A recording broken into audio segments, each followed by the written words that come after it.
And good evening and welcome. I'm super excited about tonight's show. I'm super excited about all our shows, but especially so tonight. But first of all, welcome. This is Strong and Sassy here on your superstation Joy 99.7 FM. A special good evening to our silent listeners who show up in the most unexpected places.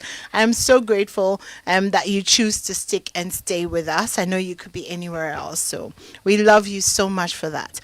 My name is Animwaa Anim-Addo, and we will be on until 8 p.m. Now, tonight, as part of our Boss Lady series, which we've been doing this November, we're talking about women in the event space. I'm sure you've seen these amazing events that happen, large crowds, excellent coordination, excitement, efficiency. We're talking about the women behind those kind of events, the women who are putting things together and making things happen.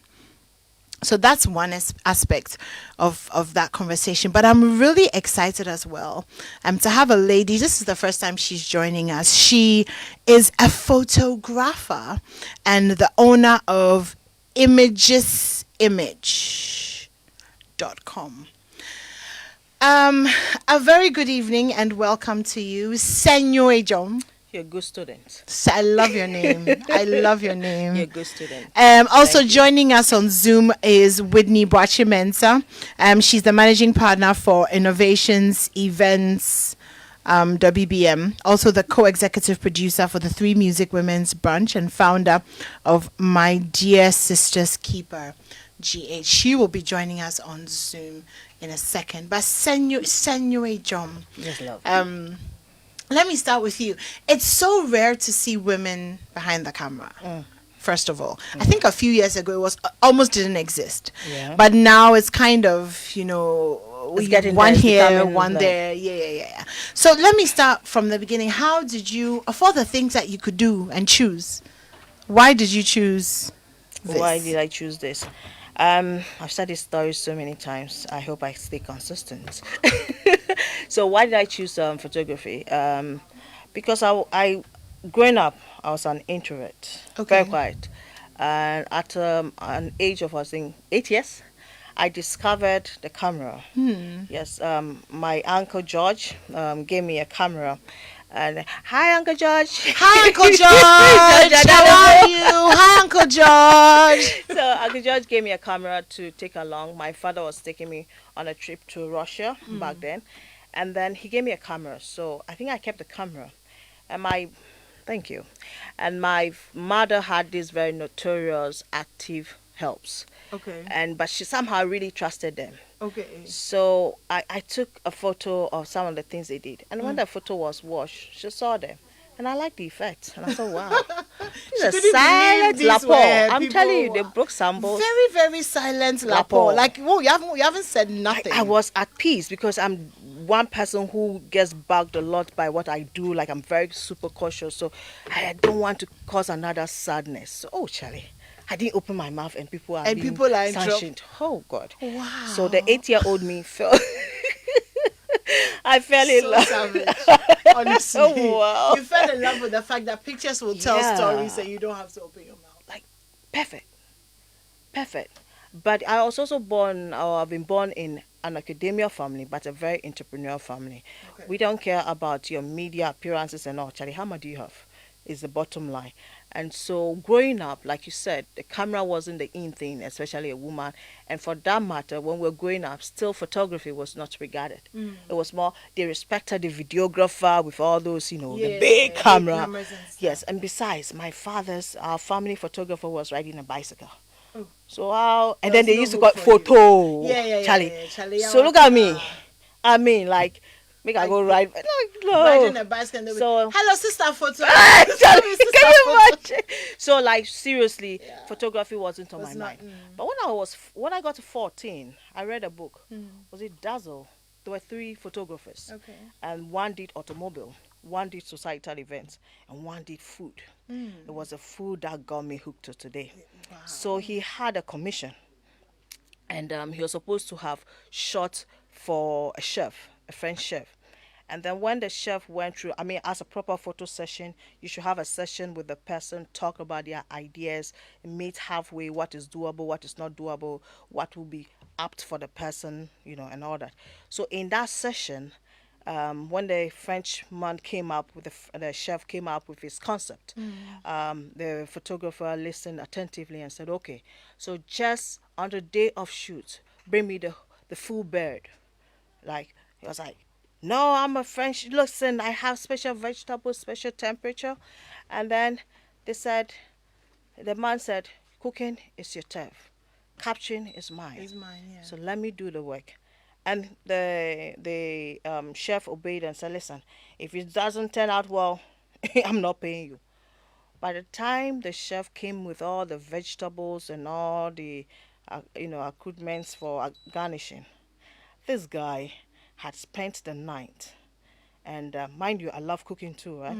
Had spent the night mixing oil paint, and when the full bird, the turkey, was brought, he painted, and even the chef was like, "Whoa." The color was to perfection. It was like a perfect baked turkey. Turkey. And even the chef was like, "Wow." And I'm like, imagine the millions of people, millions of women around the world who'll be reading this, seeing these pictures and striving to attain such perfection. Yeah. Is this children don't listen to this program, right? No. Oh, So yeah, it turned me on. Yeah, I It get turned that. me on. I'm like, that's what I want to do. I want to capture people's mind.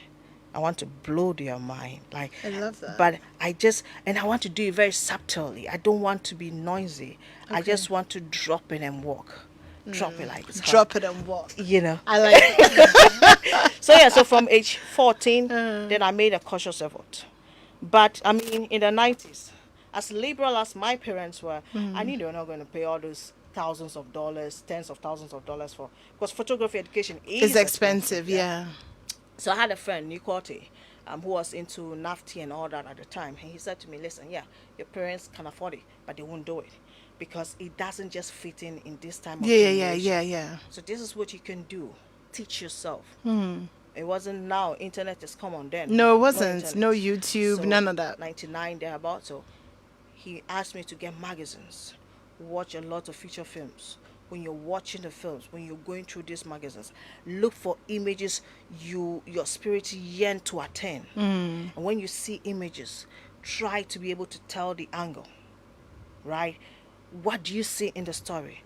Learn the composition, how everything is brought in together, but how the main subject is still in focus. Do you get me? So I'm a self-taught photographer. Wow. So that's how I started. So I finished secondary school. Yes, I did computer programming.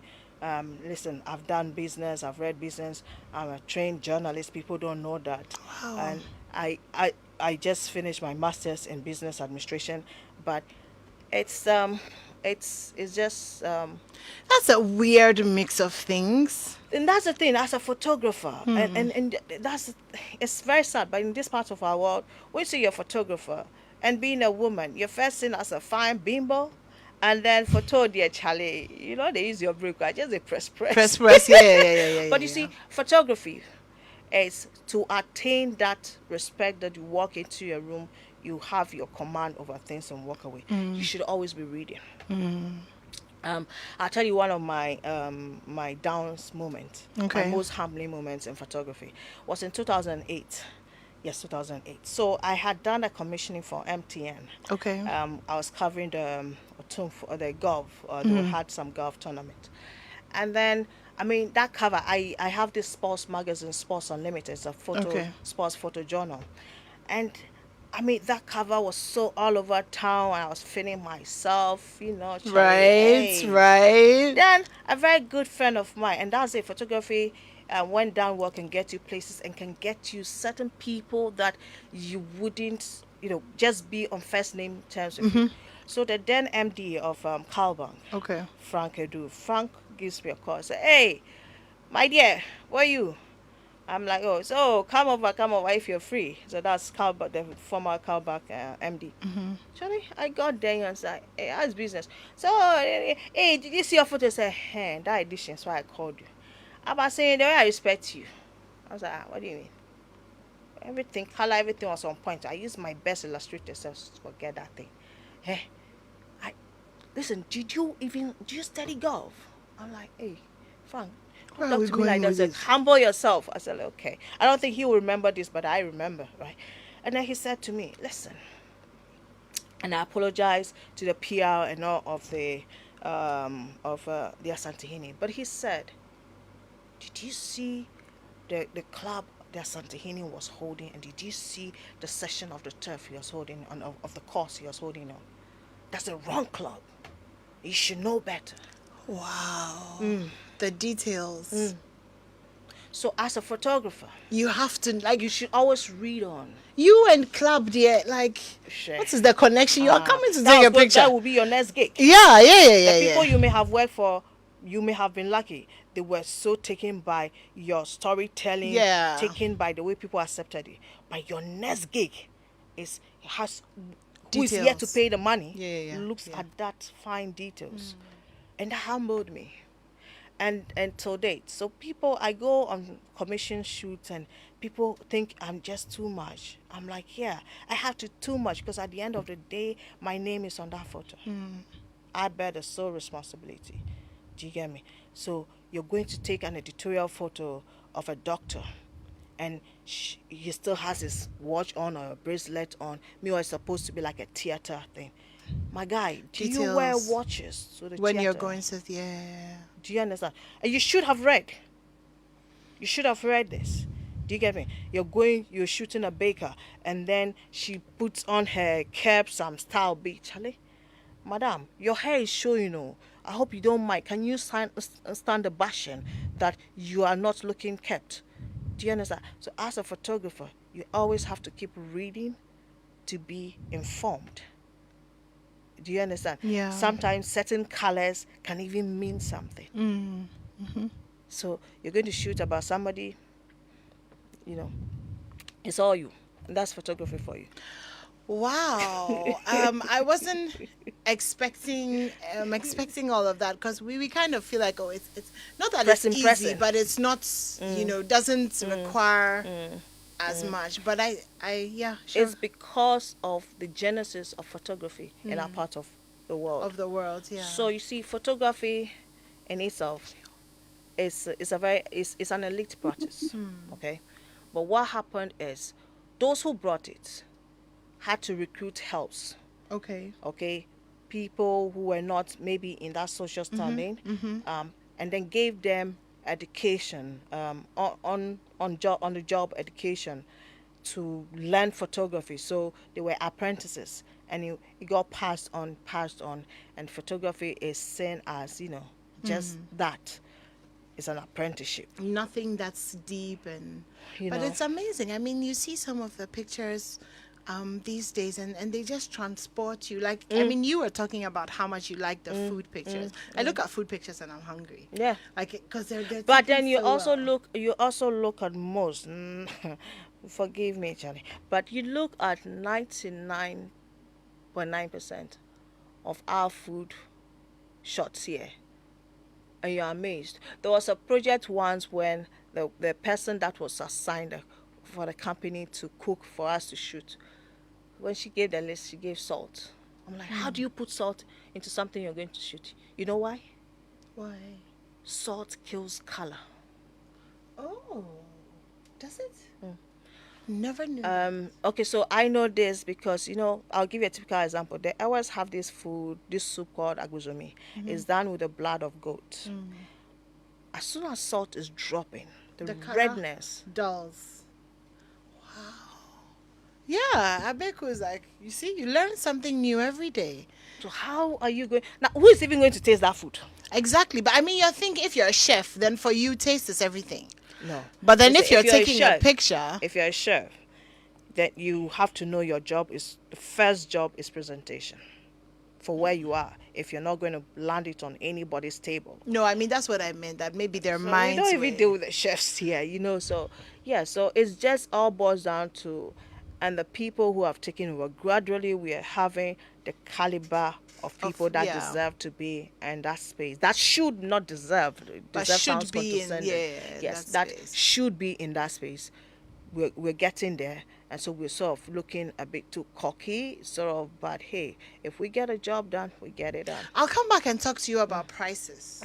Prices. Because Ayo. taking pictures used to be not so expensive. Now taking pictures is crazy. Ayo. But we'll come back and talk about that. But did you know that salt kills color? Oh my God, yeah.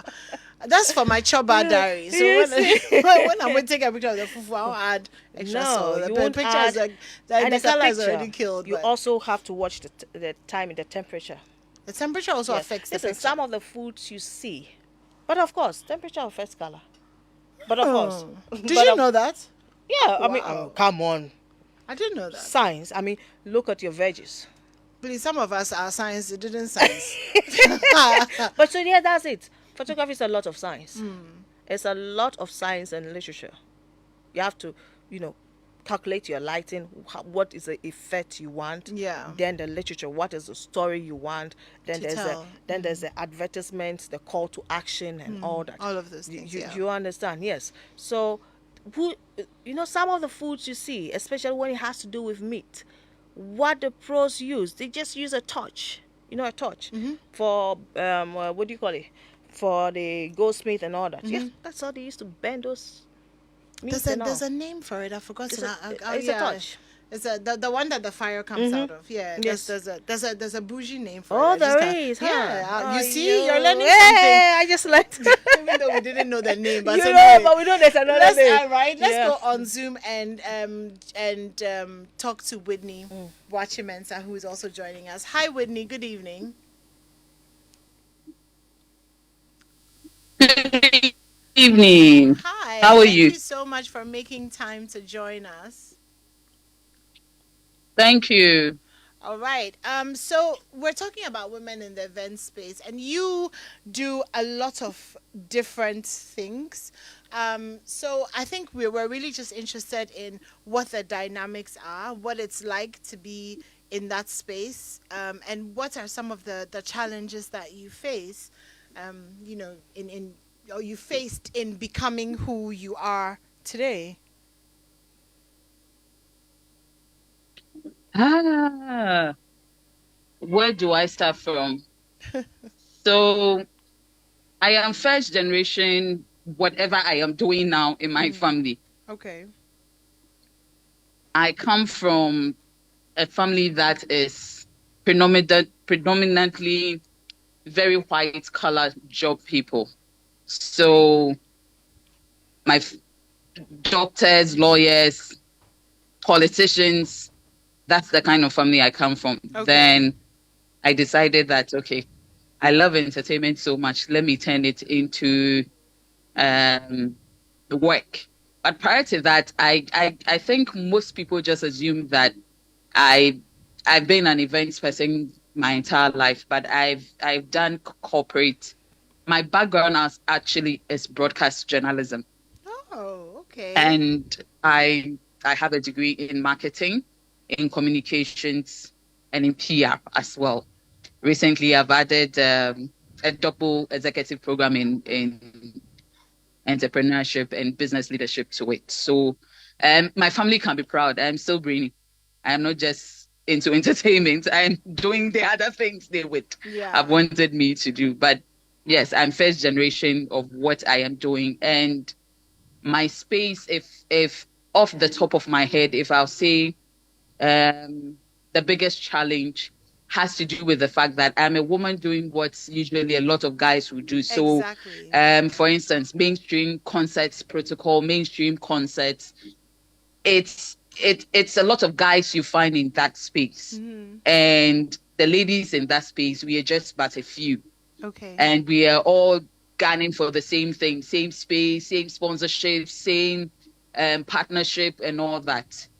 So really, that's the biggest problem as a woman. But off the side, I've been doing it for 2 decades on our own company for 14 years. So I would say that we're doing good as women. We're doing very well.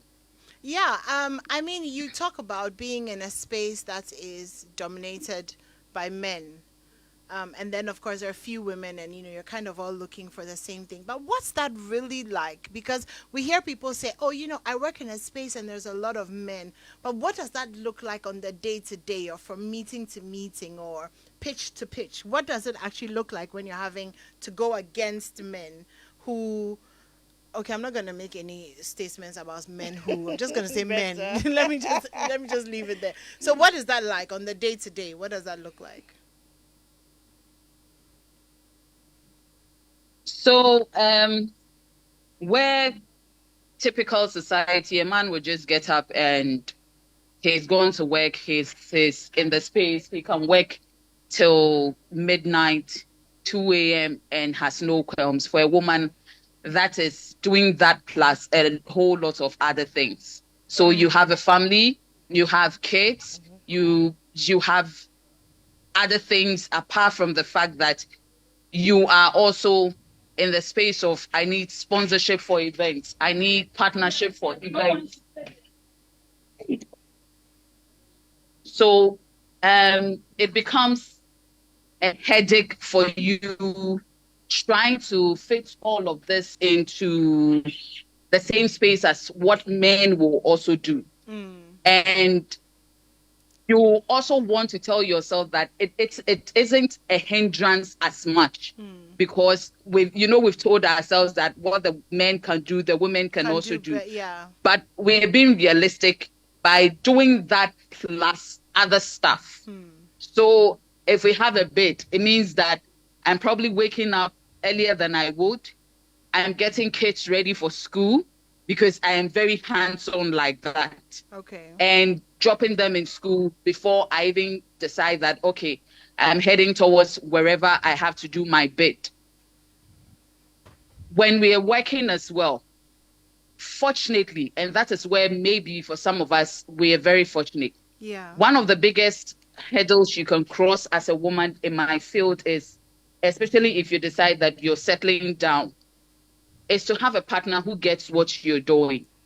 Yes. If you do not have a partner who gets what you're doing, that is you're defeated even before you start. Wow. So I do what I do. I close at 3 a.m. sometimes. I close at 2 a.m. sometimes. In fact, I close at 5 a.m., 6 a.m. sometimes. So sometimes when your neighbors are waking up, you're not driving into home. And you know how people can talk. Yeah. I am sure for my neighbors, if they didn't know what I do, if they didn't see me on TV, they didn't hear me on radio, I'm sure they'll have questions for my husband like, what does your wife do that she comes home at 3 a.m.? What does she do that she comes home in the morning?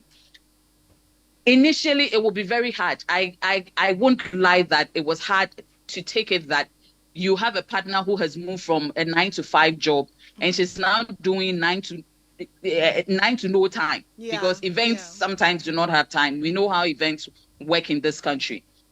But I think that when you prove yourself that this is my passion, this is what I also want, this is what I am bringing on the table, and I am excellent at what I do, we have to support each other.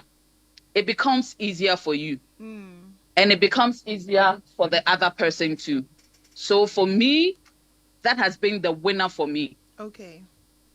On the days when, okay, one of us needs to be with the kids because the other person, we've always had that. So you will sometimes see our timetables hanging on the fridge at home so that we know whichever time somebody is going to be there for the kids, whichever time somebody's going to pick up the kids at school, or they're going to have to come some way when it's neither of us. Yeah. And that's I think for a lot of women, the fact that they have to combine all these things and they probably do not have a support system, it's one of the biggest problems for us too. But I am thankful that for me, in doing this thing on my own, the past 14 years, before then, over 20 years of doing this, it's been one of the blessings I've had In fact, I've had such a support system. My support system is that strong that there are days that even my siblings who initially didn't get why their big sister was crazy about this have even also become people I can rely on, that okay, when I need stuff that done, they will be there. So for women, it's one of the big things that I think we need a good support system to know that whatever I'm doing, I have backup.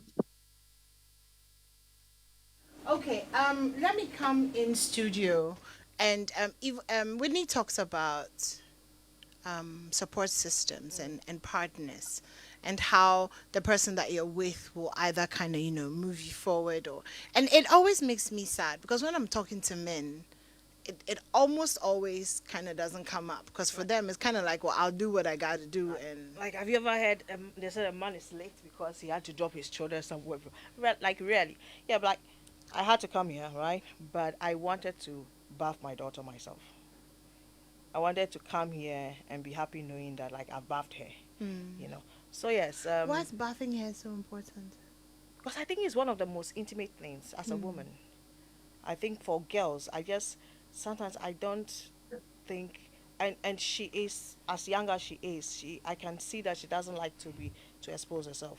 Okay. So I want to bath her. Yourself. Yes, and it's just it's one of those things. As soon as she baths, I feel like the day's work is done. Mm. So yes, I like Whitney said, um, I'll tell you. So my earliest wake up call was I had a commissioning in Italy, right? And I was shooting the serial, and then I had arranged for a nanny because my clients paid for my daughter and I to be lodged in a very good hotel. We had a driver and all, and so I was picked, and then my nanny was supposed to have met me at my hotel and picked up my daughter.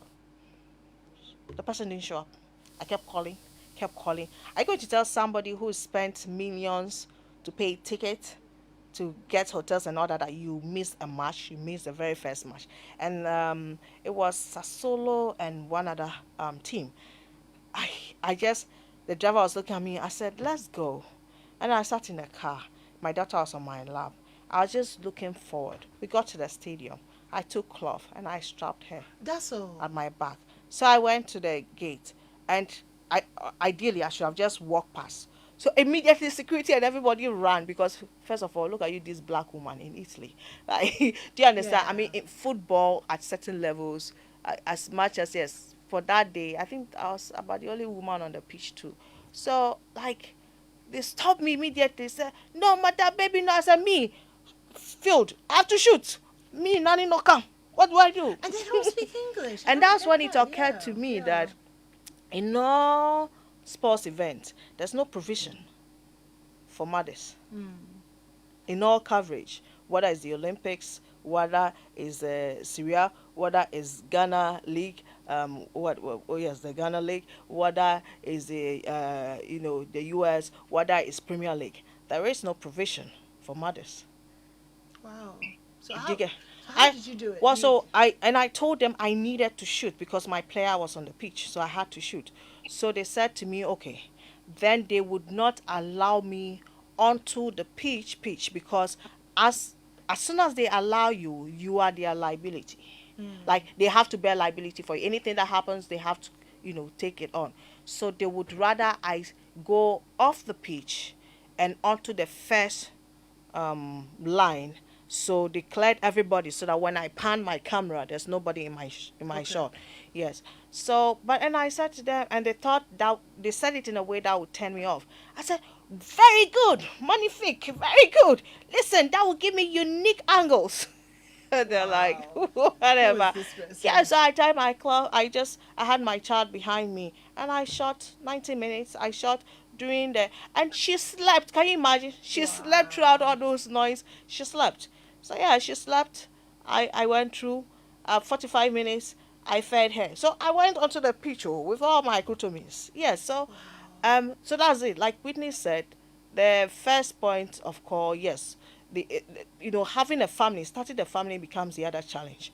But for me, the funniest and funnest challenge of being a woman And then being a black woman, being a woman is a challenge. And then being a black woman, I just think sometimes we don't talk about the color enough because we're here in Ghana, and so like okay. we're So black maybe and I'm it's okay. exposed to it. No, because, but yeah, no, it's an yeah. interesting It perspective is because like being a because black woman, being a black woman, you're a woman, and then and being then a you're black black, woman. You see, when and you then you're go, African black. Charlie, and look at me, Charlie, like Yeah, and jet then black. your name can't be pronounced. Like it's not like You know, Keisha or oh, but Tanasha. funnily, the Russians are able to pronounce my Oh, name better. really? That's But so I tell interesting. you what, in 2005, when I decided to go into sports, I started photography in '99. Okay. Then I decided to do sports in 2005. I stepped onto the Accra Sports Stadium and I met photographers. My shoe is not too good, but I could get it. They were very condescending. They look at me and they smiled. The male Yes, photographers. of Okay. course, it was just males. Why were they smiling? They laughed, and then one said, "My chi, don't laugh," but Okase, you be diagro, like Okase Ebediagro. perfect. And I smiled. I smiled because I'm coming from another angle. You see, I am not just a photographer. I'm a communicationist. I studied communication like Whitney. I did all advertising management, was communications. I studied journalism. And so, and I have added a bit of psychology to study human body language. So I'm able to tell when you don't get a shot as a fellow photographer. I'm able to get. So I shoot, then I get it, then I see the squinting in their eyes. I'm like, okay, I didn't get this one. They started. It was like me registering because it was, things were not heightened. There were not, only online things going on back then that they would see my work online immediately and know. So I showed it them right there. I'm like, oh. Then they started looking at each other's face. Wow. Funny, but this is why I'm telling you this story. That was 2005 at Accra Sports Stadium. 2014 in Brazil, I get almost the same condescending thing from two Frenchmen, Caucasians. So 10 it's years not, later. yeah, Same. in another part of the world, right? That was in Southern America with Europeans. So what am I saying? I'm saying that there's this comments that we make that sounds to somebody like me. It sounds very funny. So ask for Ghana idea. Actually, it's not a Ghana thing. It's it's a phenomenon that you're a woman, and that's just it. It's just that in the Western world, there are structures to how you talk, and so people are not able to alter certain things, like just talk, but they would rather talk amongst themselves. Do you get it? But it's not just a Ghana thing. It's just an African thing. It's something we have to face all over. They see you, for example, they see me, and sports photography, and then for that matter, football, is a very alpha male thing. Even within the men, let's just say photography was for men. But shooting sports is shooting sports. Anybody who shoots It's sports, elevated to like yeah. alpha level. But anybody who shoots sports also shoots wildlife Okay. because they go with the same kind of gears. Okay. Okay, so you don't want to underutilize your investment, so you also do wildlife, and it's some sort of alpha thing, like it's the men of the men that do it. So they have their space, they share a dirty joke, and now you're in the midst of it. So they see you as an intrusion. Yeah. So as soon as you sit in between them, you just get a look on their face. But that turns me on. I was just gonna say, why do I get the impression that you enjoy it? And I You had this enjoy. look of like, yeah. I'm like like in 2010 during the World Cup. So I was hungry, and Charlie, food is pricey during these times in the media center and all. So I prepare my own sandwich chutneys and I hide in my bag. okay. And so during the halftime, I was eating, and then or was it a boring match, something? So I was eating, and one of these very elderly Asian photographer, he turned to me, and I think, and you know what? What is it? The Asian photographers are very passionate. Like the French are passionate. Okay. The French are so into what they're doing, so uptight. But the Asian is another game altogether. And they're so strict. It's like life at this moment. Like they have to capture the very word second. Like, do you get me? Yeah. So they don't joke. You can't be flexible around them. You're not serious if you are. So this guy looked at me. And then I'm not laughing at his accent, but I'm just, he said, "Must you really, really eat here?" I said, Wow. "Yes." So, I said, everybody started laughing around there. I said, "Hey, guy, I'm going to pour my hunger on this guy today." So I said, "Yes." Then he didn't. Then I turned to talk, and he made it easier. He didn't keep quiet. I said, Who do you work for? Huh? I said, oh, me. They said, yes, me. I work for Japan. Da, da, da. I said, oh, at your age? Wow, that wasn't very nice. Then everybody 10. So who do you work for? No, I can't be working for anybody. I brought myself here with my assistants. No. At my age, come on. At your age, I expect to own a conglomerate. Like, what are you doing here? You're over 60, aren't you? That ended it. Those set of photographers, they see me, hello, and they say that hello, you know. Yeah. So sometimes, and then if you're not mindful, and Whitney would agree with me, if you're not mindful, you don't put yourself in check. You become unnecessarily edgy, rude, like sharp tongue, Defensive. defensive. Yeah, defensive even when no one has attacked. But because I'm like, you're Charlie, anticipating the defense. exactly, the attack. And I'm like, you know what? We all came here to work. You are even for somebody. I came here for myself, so I should be more aggressive. Whatever. Let's just do it. But the thing is, like Whitney says, if you're when you do what you're doing and you do it like you invest in it and do it that well, right? They call on you. They come and ask you for how to do this, that, and you are not like really one of them because again, like Winnie said, So you're not like in the guys, boys club. exactly, But you're respected. but you're respected. If my father would say, even if it's from full respect, if in front of me you will say this, and then if I turn you say you're a fool, I turn. It's my back case. Yeah. But in front of you, they don't talk They don't. trash. Wow, I wanted to actually, there's some of the questions I was going to ask you that you've answered already. I wanted to talk about Right, proving yourself. No, it's fine. This is a talk show. Yeah. It's about proving yourself. I was going to go to Whitney about this aspect of proving yourself.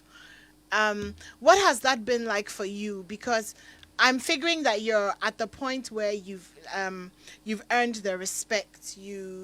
Your name is on on the table and all of that. But what was the journey like of proving yourself to the point where you're able to also call the shots? No, that's for Whitney first, okay, and then I'll come to you. Hello. So for me, can you hear me? Yes, I can. So one of the things I learned early was to understudy, take my time, have patience with the women who I came to meet in the industry. So I kind of learned the ropes early. And in learning that ropes, I learned to do what I do and excel at it with all my might.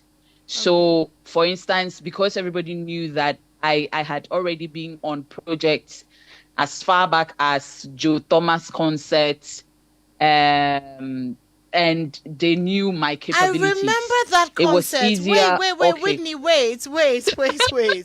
It was that concert was it at the National Theatre? Yes. When he came to Ghana, I was like 15 or so. I was at that concert, bro.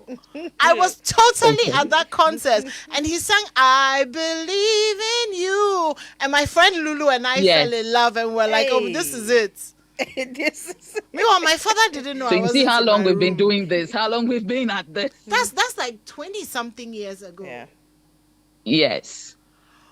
Wow. So wow. it was easier to pick up the ropes and decide that, okay, this is where I want to go. And even for that, when you start your own company, you need to do pro bono for the people you have saved, so that, because in this country, one of the things that carries you is word of mouth with the right people. Once you have people, the right word of mouth, and they sit in rooms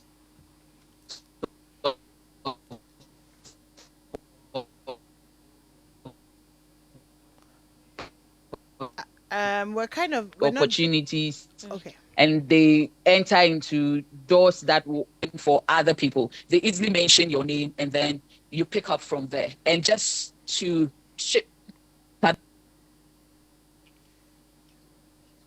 Okay, I think we've lost We've lost the connection. So if you can just pick up from where she left us about Was proving yourself. I kind of subtly have a problem with the word, the phrase proving yourself. Okay. I thought I look at it more as developing myself. Like proving yourself means that you know, I don't know, but I just don't like to identify with that That's statement, fine. proving Mm. myself.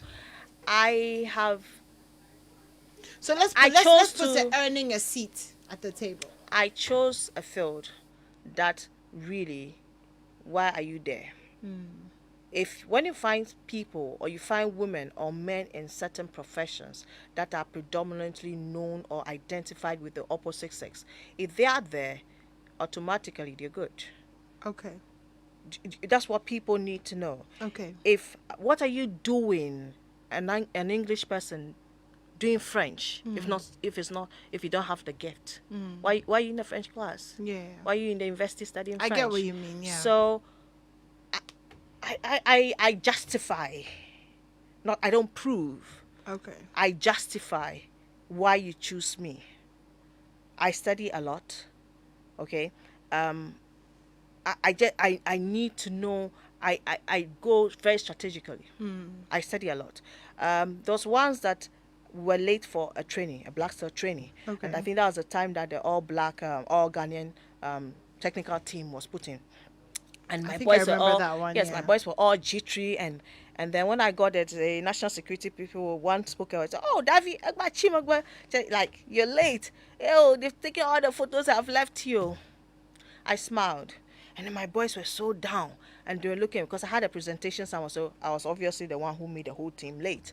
So I look at them. I turned, and I looked at a certain setting. I asked. I said, "Give me a 70 to 200." They gave me. I shot. Then they said, "So should we move?" I said, "Put that photo online." They put the photo online. What Michael TJ picks it. BBC is using it. Wow. Within 15 minutes, the coach turned and said, but madam, your name is here, you just said.